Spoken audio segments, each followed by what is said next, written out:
إلى حضرة النبي مصطفى رسول الله سيدنا محمد صلى الله عليه وسلم وعلى آله وأصحابه وأزواجه وأولاده وذريته وأهل بيته أجمعين ثم إلى حضرة آبائه وإخوانه من الأنبياء والمرسلين والملائكة المقربين والكربين والشهداء والصالحين وآل كل وأصحاب كل ثم إلى حضرة أبينا آدم وأمنا حواء وما تناسل بينهما إلى يوم القيامة ثم إلى حضرة سادتنا وموالنا وأئمتنا وإلى حضرة سيدنا أبي بكر وإلى حضرة سيدنا عمر وإلى حضرة سيدنا عثمان وإلى حضرة سيدنا علي كرم الله وجهه وعلى بقية الصحابة والقرابة والتابعين لهم بإحسان إلى يوم الدين ثم إلى حضرة سلطان أولياء الغوث أعظم القلوب العالمين سيدنا الشيخ عبد القادر الجيلاني رضي الله عنه ثم إلى حضرة أهل سلسلة مجلس تعليم الموحد خصوصا إلى حضرة النبي مصطفى سيدنا محمد صلى الله عليه وسلم ثم إلى حضرة إمام الأزهر ثم إلى حضرة الشيخ الشارف ثم إلى حضرة الشيخ فاقه وأصولهم وأمرهم وأهل سلسلتهم والآخذين إنهم ثم إلى حضرة والدينا ووالديكم ومشايخنا ومشايخ أمواتكم ولمن أحسن إلينا ولمن لحق علينا ولمن أحسن أحسانا وقلدنا عندك بدعاء الخير ثم إلى حضرة جميع المؤمنين والمؤمنات والمسلمين والمسلمات الأحياء منهم والأموات من مشارق الأرض إلى مغرب ومغربها إلى شمالها ومن كف إلى كف ومن ولد آدم إلى يوم القيامة خصوصا آباءنا وأمهاتنا وأجدادنا وجداتنا ومشايخنا وأساتذتنا ولمن اجتمعنا هاهنا بشبابه شاء لله لهم الفاتحة. الحمد لله رب العالمين الرحمن الرحيم إياك نعبد وإياك نستعين اهدنا الصراط المستقيم صراط الذين أنعمت عليهم غير المغضوب عليهم ولا الضالين.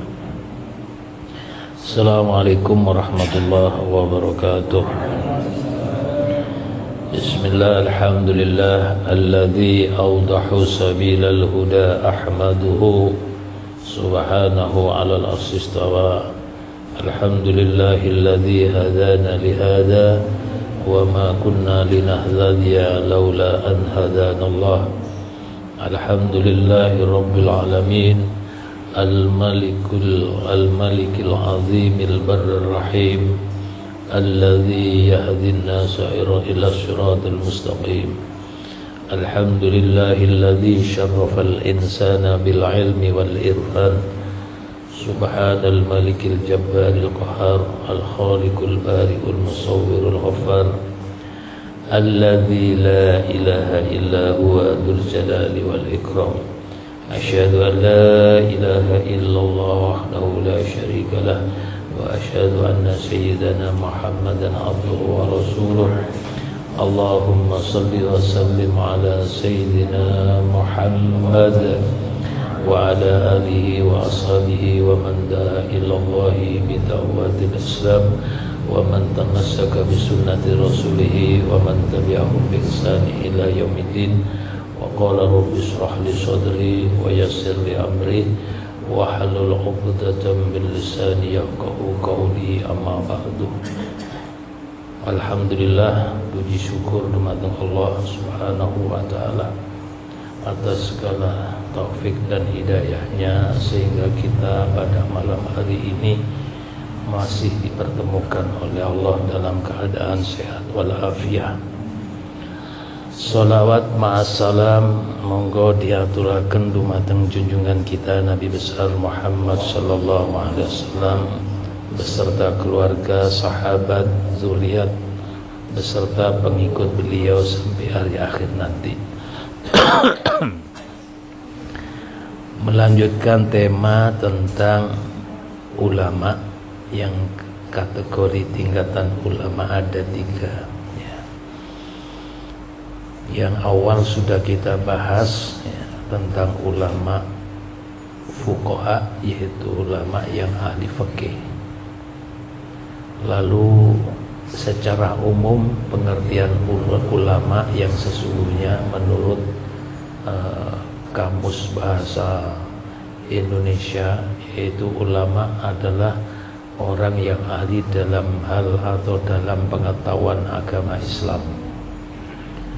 Sehingga kata ulama itu berasal dari bahasa Arab, bentuk jamak dari kata alim, yaitu isim fa'il dari kata dasar ilmu. Jadi alim adalah orang yang berilmu, sehingga ulama adalah orang-orang yang punya ilmu. Sebagaimana di dalam Al-Quran kita mengambil salah satu ayat surat Al-Mujadalah ayat 11, alladzina amanu minkum walladzina utul ilma darajat. Allah akan meninggikan derajat orang-orang yang beriman dan orang-orang yang diberikan ilmu. Siapa mereka? Ya tadi definisi ulama, yaitu ulama itu akan ditinggikan derajatnya beberapa derajat, ya. Sehingga makna ulama tunggalnya dari kata alim adalah pemuka agama atau pemimpin agama yang tugasnya tentunya membina, membimbing seluruh umat Islam baik dalam masalah agama maupun masalah-masalah kehidupan sehari-hari, ya. Baik itu kehidupan bermasyarakat, terutama kehidupan tentang ketuhanan. Jadi makna sebenarnya dalam bahasa Arab adalah ulama merupakan ilmuwan atau sebagai peneliti. Jadi arti ulama itu berubah ketika diserap ke dalam bahasa Indonesia, sehingga maknanya adalah sebagai orang yang ahli dalam ilmu agama, yaitu agama Islam. Pengertian ulama secara harfiah adalah orang-orang yang memiliki ilmu. Sejalan dengan beberapa pendapat ulama itu sendiri, yaitu makna ulama adalah orang yang ilmunya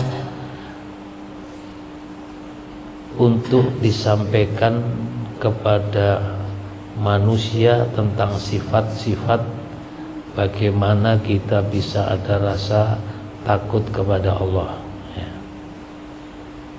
Sehingga para ulama adalah orang yang menjelaskan segala apa yang dihalalkan dan apa yang diharamkan dengan seruan takutlah kepada Allah atau ittaqullah haqqa tuqatih, mengajak kepada kebaikan, menafikan segala bentuk kemudaratan.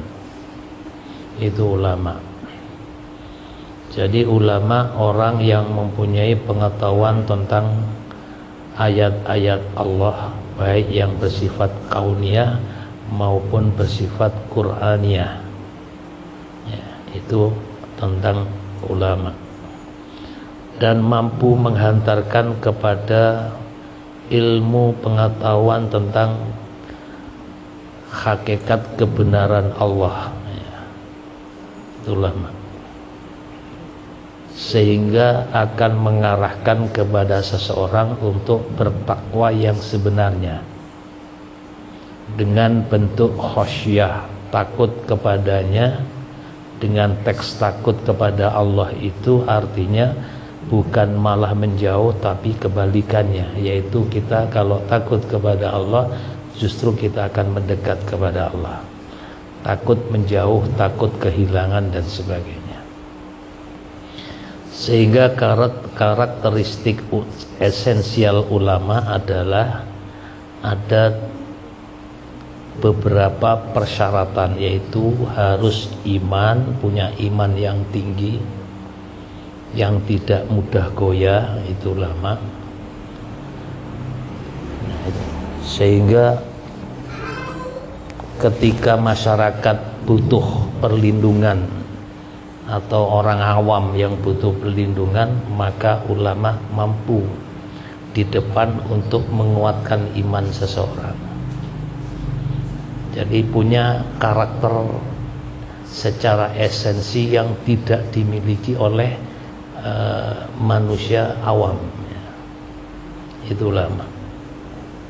Jadi karakteristik esensial ulama adalah yang mempunyai keimanan yang kuat, ya, tidak mudah goyah. Ya. Kalau istilah abah saya itu, beliau menyampaikan iman tonggak, yaitu yang tidak pernah terpengaruh dengan cuaca. Ya. Kalau orang awam diistilahkan iman kita ini seperti iman gendero. Artinya gendero niku yo gampang diobat abitno kelawan angin. Angin silir-silir aja sudah terpengaruh. Artinya ketika seseorang ditempa musibah yang kecil itu saja dia sudah mulai goyah. Seperti gendero. Apalagi lek jenenge angin sing gede alias angin lesus misalnya. Ya tentunya mboten gobat-gobet maling nggih bedak kabeh. Karena imannya itu seperti iman gendero. Sedangkan ulama itu punya karakteristik tersendiri yang beda dengan bukan ulama, yaitu adalah iman yang kokoh, yang kuat, tidak bisa ditanding. Ibaratnya iman tonggak sudah menancap ke akar-akarnya, dan itu tidak akan pernah goyah dengan situasi dan kondisi apapun. Jangankan koyok bahasa niku kena angin, kena lesus liani katut jebol iki gak jebol karena sudah menancap di dalam pondasinya. Nah, itu karakter atau ciri-ciri daripada ulama. Yang kedua, tentunya di samping iman yang kokoh, yang kuat, al ulama itu memiliki ilmu yang memadai. Ilmu yang memadai. Nah, terutama kalau kategori ada ilmu ada 3 tahapan.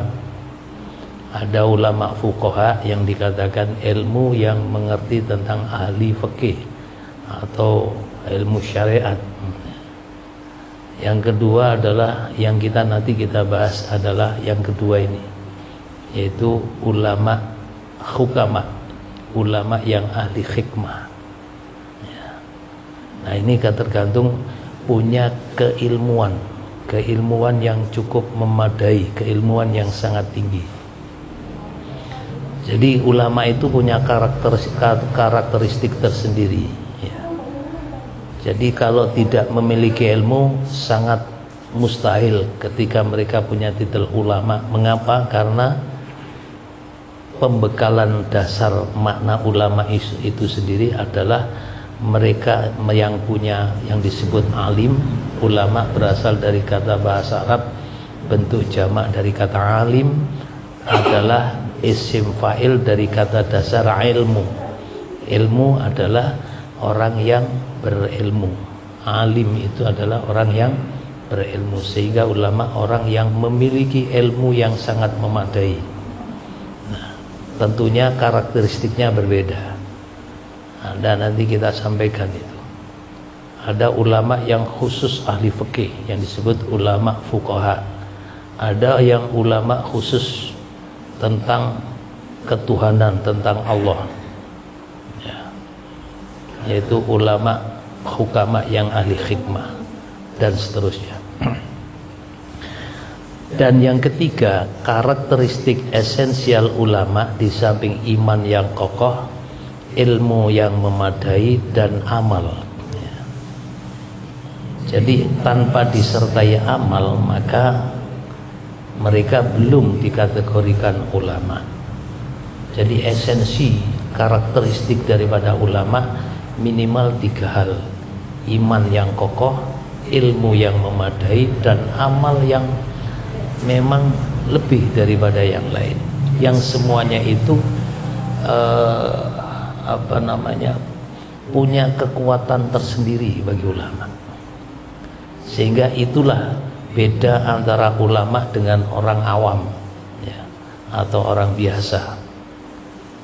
Nah, mendapatkan pengakuan atau penerimaan tentang kultur mastuhunya titel ulama itu ya dari masyarakat secara umum ya. Jadi ini bukan karena dilandasi karena pendidikan formal sampai S2, S3 atau profesor sekalipun, tidak ya. Itu titel yang tidak bisa disandang oleh siapapun kecuali memang masyarakat punya penilaian dengan 3 hal yang saya sampaikan tadi: iman, ilmu, dan amal. Semuanya harus lebih mendalam dibanding orang-orang awam, sehingga pengertian secara harfiah itu dapat disimpulkan bahwa ulama itu adalah mereka yang menguasai berbagai disiplin ilmu, terutama ilmu agama Islam ya. Karena kalau di orang-orang yang non muslim yang mungkin dia punya latar belakang disiplin ilmu tapi non muslim, ulama versi mereka itu ya. Ya, ini yang pengkhususan kita bahas adalah mereka yang menguasai berbagai disiplin ilmu agama Islam ya. Kemudian di samping fasih dan faham atau bahasanya faqih ya, orang yang paham tentang ahli, paham tentang fikih, tentang hukum-hukum Islam ya. Dan identik ya, identik ini bukan berarti mutlak, tidak. Identik ulama itu memiliki pesantren atau paling tidak memiliki santri yang berguru kepada mereka ya, identik ya. Ya. Ya, tentunya yang disebut pesantren itu gambarannya ada belajar mengajar, ada santri, ada kiai, ono guru, ono murid ya, identik. Nah, bagaimana kalau mereka yang tidak punya pesantren? Kalau merujuk Allah yarham Yai Sarif, Yai Faqih dulu tidak mengarah ke sana, tapi fakta ya, fakta Mbah Sarif, Yai Faqih itu santrinya juga di mana-mana ya.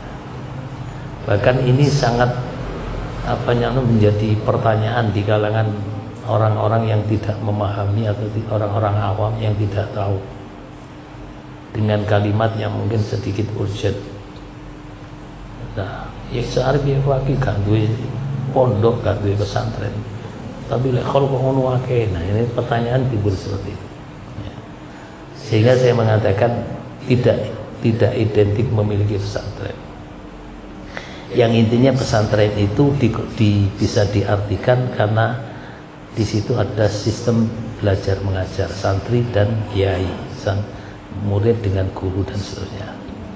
Nah, yang intinya kemudian diberi gelar seorang kiai ya. Itu siapa mempredikat masyarakat atau ajengan atau lagi syekh dan lain sebagainya. Nah, untuk ini agar supaya tidak salah kaprah, untuk menentukan siapa yang termasuk ulama, kita harus merujuk di dalam nas Al-Quran maupun hadis. Bagaimana ciri atau sifat daripada ulama? Yang pertama, ulama itu orang yang paling takut kepada Allah. Bahkan Rasulullah pernah mengklaim, saya itu orang yang paling takwa, paling takut kepada Allah, tidak bisa ditandingi. Ya. Karena ulama itu merupakan warasatul anbiya ya, sebagai pewaris para nabi, sehingga ulama itu memang harus lebih paling takut. Sebagaimana di dalam Al-Quran surat Al-Fatir, ya, surat Al-Fatir, innama yakhsyallaha min ibadihil ulama. Jadi saat temen ini sing bener-bener wedi maring Allah itu saking kaulane Allah kejaba ulama, yaitu wong sing alim atau ilmu. Lebih mengerucut tidak kita pahami, yaitu alim fuqaha, orang yang mengetahui tentang Allah. Nah,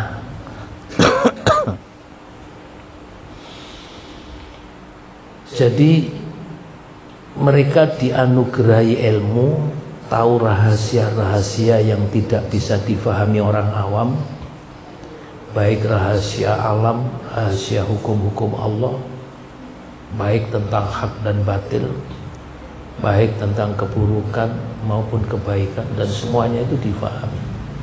Ya. Ini pengertian secara harfiah, itu kata ulama. Dan ini pernah disabdakan oleh Nabi Muhammad SAW, khairul ilmi ma kanatil khasyatu ma'ahu. Sebaik-baik ilmu itu yaitu yang bisa menjadikan rasa takut kepada Allah. Ilmu itu banyak, tapi sebaik-baik ilmu adalah yang menjadikan diri seorang hamba itu ada rasa takut kepada Allah. Nah, itu bisa dengan monggo ditakwili dhewe boleh, gitu. Sing mana nih sing beti. Karena ada banyak ilmu. Nunjau bahasa ekstrim. Wong maling itu apa perlu ilmu? Perlu. Kalau maling nggak duwe ilmu, yo ditangkap balak-balik, penjut terus. Dia harus bekal ilmu. Ilmu ini ya apa corone nyolong gak ketangkap. Itu ilmu. Nah, tapi ilmu yang model seperti itu kan bukan rasa takut kepada Allah. Konteksnya yang sederhana, apapun ilmu itu ketika jenengan terhentak dalam hati kita untuk nyambung dengan Allah dan ada rasa takut, ya, takut di sini takut kita lupa kepada Allah. Itu versinya sendiri-sendiri, makomnya ulama. Bayangannya takut swarga, wedi kan dilebokno swarga, wedi dilebokno neraka, itu juga rasa takut. Nah, ini klasifikasi ada seperti yang disampaikan tadi. Ada disebut ulama fuqaha yang ahli fikih. Kenapa kamu tidak bermaksiat? Karena takut dimasukkan neraka. Itu takut dengan ancaman Allah. Apa kan sebayang takut khawatir gak dilebokno surgane Allah. Nah, itu versi ulama-ulama fuqaha yang bertugas menyampaikan itu. Ya. Jadi intinya adalah kalau merujuk sabda Nabi Muhammad SAW, khairul ilmi ma kanatil khasyatu ma'ahu. Jadi sebaik-baik ilmu itu yaitu yang bisa menjadikan rasa takutmu kepada Allah. Ya. Nah, ini itu sebetulnya. Jadi wong sing bener-bener ahlu tauhid, sadar ataupun tidak, pasti mereka harus dihantarkan kepada rasa takut kepada Allah. Ini ajakan guru mursyid, tetapi tergantung kita. Jadi santri ini lulus apa enggak itu tergantung. Ya. Nah, inilah satu. Yang kedua, ya, untuk menentukan ulama, rujukannya adalah nas Quran dan hadis. Itu ciri-ciri atau sifat daripada ulama. Ciri-ciri ulama atau sifat daripada ulama itu berperan sebagai pewaris Nabi. Ya, sebagaimana napa sing didhawuhaken Gusti Kanjeng Nabi Muhammad SAW, al ulama warasatul anbiya. Jadi ulama itu ciri-cirinya berperan sebagai pewaris Nabi. Artinya seorang ulama itu mampu menjalankan peran sebagai punggawone Nabi atau duplikat bahasa. Tapi bukan diartikan Nabi ya, tidak boleh, karena setelah Rasulullah SAW itu adalah khatamul anbiya, sebagai penutup Nabi. Jadi tidak ada Nabi setelah itu. Tapi pewarisnya itu ya ulama itu. Tanpa ulama kita menjadi kalbahaim, seperti kebo sapi. Artinya tidak ngerti tentang hukum. Kalbahaim. Jadi yang menyelamatkan alam semesta, menyelamatkan kehidupan kita, siapapun itu, dunia hatta akhirat, itu adalah sekarang ulama. Ulama berperan sebagai pewaris Nabi. Ya. Ya. Ini apa perannya? Mereka harus bisa memberikan petunjuk kepada umat dengan aturan Islam, di mana di saat-saat yang sangat urgent wajib ulama itu mengeluarkan fatwa. Ketika masyarakat menemukan kegelapan di dalam urusan-urusan baik dunia akhirat, ulama harus berperan sebagai pewaris Nabi, yaitu memberikan petunjuk di dalam kegelapan itu. Ya. Ya.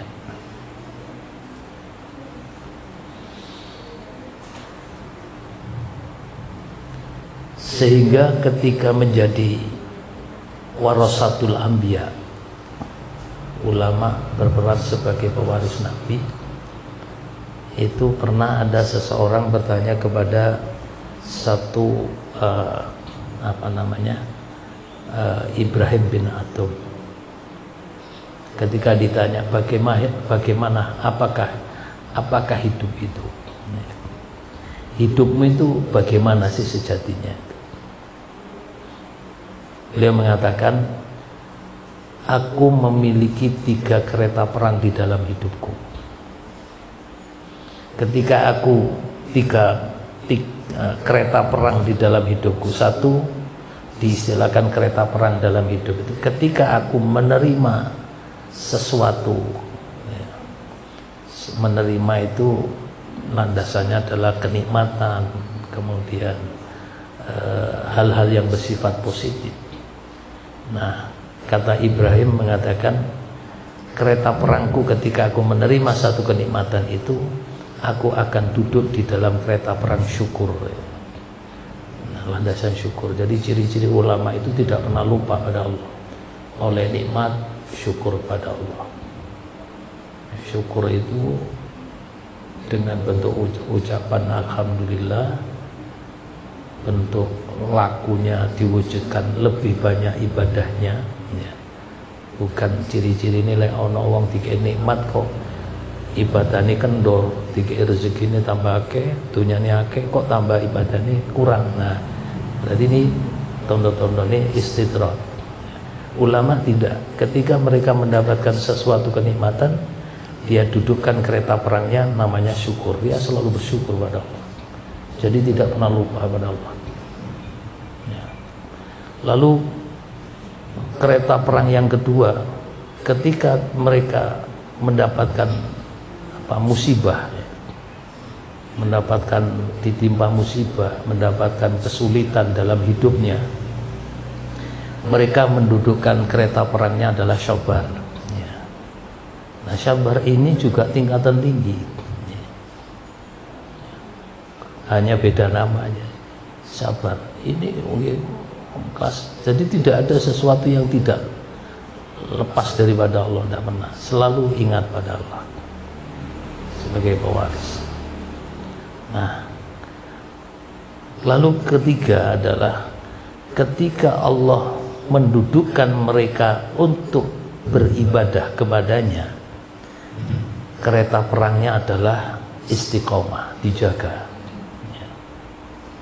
Nah, ini selalu saya sampaikan. Makanya syarat ngaji tauhid itu diantara 5 hal itu salah satunya adalah istiqomah.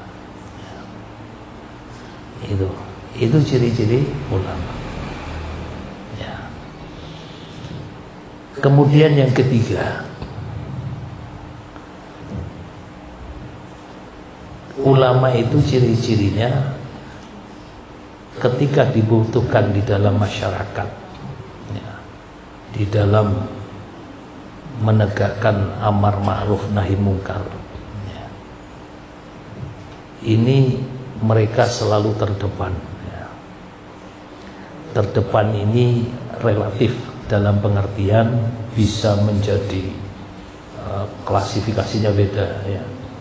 Kalau ulama-ulama sing koyo karakternya Sayyidina Umar ya mereka berapi-api bersemangat terdepan untuk menegakkan amar ma'ruf nahi munkar. Ada yang jiwa yang lebih santun seperti Sayyidina Abu Bakar karena beliau jiwa kebapaan dan sebagainya. Yang intinya adalah tetap meluruskan dari kezaliman atau penguasa, terutama penguasa yang zalim atau hal-hal yang bersifat kemungkaran.